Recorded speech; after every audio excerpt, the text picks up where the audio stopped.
Hi friends, it's Sarah from Ruffles and Rain Boots here with something different today. We're going to talk about fall and Halloween. We're going to capitalize on the pink trend, the velvet pumpkin trend, and the terracotta trend with a few really simple crafts. These are crafts that you can make just to create, and they're so much fun. So the first craft I'm going to make is just going to be using Dollar Tree pumpkins and any wooden sign. It doesn't have to have a frame around it. You can even just do this on a Dollar Tree canvas, but this is an old Halloween sign from Michael's. I started painting it with one coat of Waverly's chalk paint and mineral. I'm going to be also using the sealant for the wood, and I'm going to use that same sealant for my clay pieces. So as you can imagine, we're just going to paint it. I should have primed this because we were going from a black frame to something a little lighter, but you know, I was watching TikToks, okay? So you can see me. I'm literally watching TikToks as I'm doing this. All right. These are the pumpkins they have at Dollar Tree. On the top of the tag, it says muted pumpkins. I don't know how muted they are. They look pretty orange, but they have an alligator clip on the bottom and a stem of plastic on the top. So just pull out both of those, but don't throw anything away. I used a bread knife in order to cut them in half. Works really well for foam and pool noodles and stuff like that. But if you don't have the stems or don't want to use plastic stems, use the Dollar Tree witch's brooms. This time of year, they're everywhere. There's tons of them. And I can never find any wooden pieces like wooden stems or little logs cut that some people can find at their Dollar Tree. So I'm going to use miter shears to just cut these little plastic stems in half. You can try if your scissors would work. I just happen to have those on my table. And they fit perfectly underneath. Isn't that fun? Okay, so I'm going to set that aside, and we're going to sand the inside of our piece here. I'll just give you a hint. If you don't sand Dollar Tree and craft store wood pieces, you're doing yourself a disservice. It's going to tear up your paintbrushes, but also it's going to look a little better when you do sand them. So take the 20 seconds and then wipe it out. Here you can see I added my sealant, and then I'm going to paint. So I'm going to share the exact paints that I used with you, but they have terracotta paints. I have a formula on rufflesandrainboots.com. You can make your own terracotta. I do recommend applying it with a chip brush and not a foam brush because it was soaking up a lot of my paint. So I just touched up everything, got all the corners, edges, and then set that aside. I'm going to now have to prime these. And I'm going to use white gesso. You can also use white chalk paint. You can use white spray paint, but this was the most tedious task. I had to move from watching TikToks to listening to an Audible book because I kept getting paint all over my phone. So you may be wondering why you're seeing this. So far, there's no gnome on the channel right now. Like this whole video, there's no gnome. I'll just be a spoiler. This channel is going to start putting out more of my crafts. Over on Ruffles and Rain Boots, I have thousands of crafts, literally thousands. I am going to start sharing some of them here. I have to make the videos. I have to share the videos all over social media. So I'd like to start sharing them with you. I still will be working on gnomes though, so don't worry, you'll see a ton of them. I painted the pumpkins with the terracotta paint and then measured and just pop them on with a little bit of hot glue. Once they were on, I put the half-cut stems right in the back of them.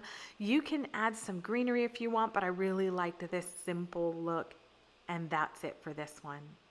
Now, this is a huge trend this year, pink, velvet, and terracotta. So I decided I was going to incorporate everything in one display, so I didn't have to have the black and orange of Halloween in with my very muted neutrals for fall. Every single one of my clay pieces is always going to be built on aluminum foil.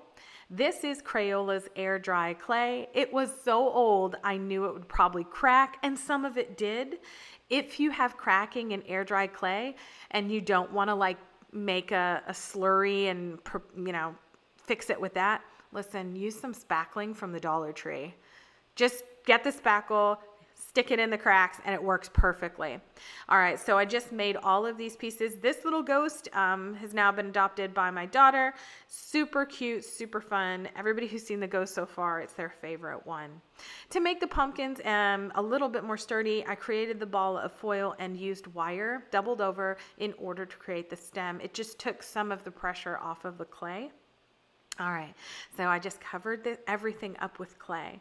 I will show you in just a second, there is a better way to make the, what is it called? It's like a pineapple, not a pineapple, a pumpkin stem. And then it has like that little like top that kind of fans out like a crown. I don't know what that part of the pumpkin stem is called, but I tried a few different ways of making them. This is not it. This was more tedious. That is a pin that I am using, and you'll see it again, but I will tell you this way is the better way. So after you cover your entire pumpkin and your pumpkin stem, which is, this one's built in, roll a log of clay or a snake, and then put it in an upside down U shape along your stem, and then blend up. That was so much easier, and it allowed you to add texture and dimension without ruining that outside edge. You can see I'm just using the pin, like the top of the pin, to add a little bit of texture and dimension. I did this for all of the stems.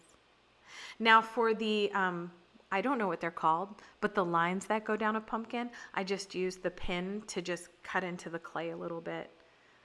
I don't know what all the parts of a pumpkin are called.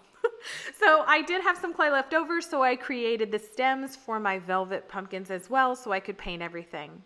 I forgot about it for a few days, and so now everything is dry, it lightened up, and this is the paint I'll be using, Folk Art Terra Cotta. This is amazing with a sponge dauber. This stuff is so cool, and it does all the work for you.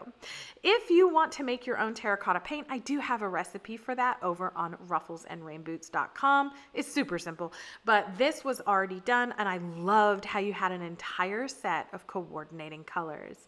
So I end up using 5 different colors. The favorite of everyone who's seen my display, which by the way went up in July because we have to do this a little early, this is their favorite. White on the top of the ghost, pink on the bottom, and a clean dauber, and just blend the two in the middle. That, everybody loves this guy. This is, I wish I would have done more pumpkins this way. I still have air dry clay, but this was the best and the most well received, and it's now been adopted by my daughter.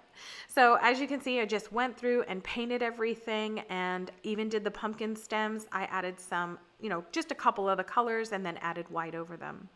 Everything was sealed with the same sealant from Americana because I did not want it glossy. You can use anything. You can use Liquitex, you can use Mod Podge. I made the velvet pumpkins out of a circle of velvet home decor fabric, and I just did a running stitch around the outside, filled it with a little poly pellet and little poly fill, and it's so easy to make those. I just hot glued down the stems, but honestly, you can just hook the bottom and they're in. Look at them right here on the end. I stuffed them, one a little lower and one a little tighter than the other one, but you can see this is a quick way to add a lot of trends easily and without overpowering your neutrals when you want to take the Halloween stuff down. I love it, but what do you think? Let me know down in the comments. And as always, thank you for being here. Please like, share, and subscribe for more crafty fun.